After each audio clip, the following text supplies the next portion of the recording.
Atleta medalhado na Lima, usi modalidade rua, simo atribuição abono usi Comitê Olímpico Nacional Timor-Leste. Atleta medalhado na Lima, usi modalidade rua, nebehetang atribuição abono usi Comitê Olímpico Nacional Timor-Leste Contil, sábado loro Lima, fulan fevereiro, tina ring rua Runulu Racing Rua e a Timor Plaza Comoro Dele.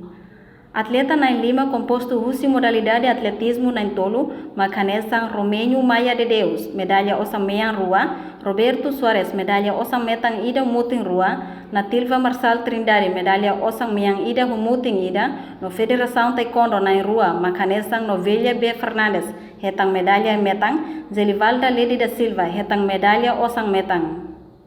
Atleta hirak nésimo abono tambah hetang valor classificação diak, o hiratuir evento atleta internacional e retina gotuk lewa. Novelia B. Fernandes Fraga, atleta medalhado, e em entrevista hateteng, sente orgulho no agradece tebes ba família no mos treinador Sira. Primeira vez, a medalha, nossa meta é São Tomé Príncipe, a contém tebes, e ao noite,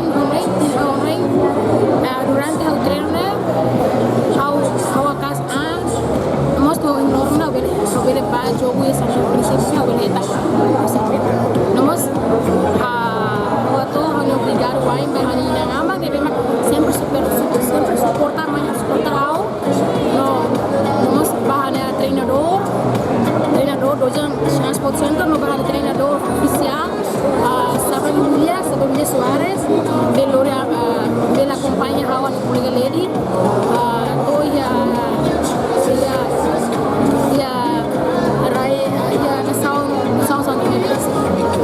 Medalhado Nemos foi mensagem para feto maluk Sira e Timor Larantomak, katak labela moia atu haturu e minha talento ba mundo, katak feto mos bele. Reportagem Imelda Fátima, televisão Timor Post.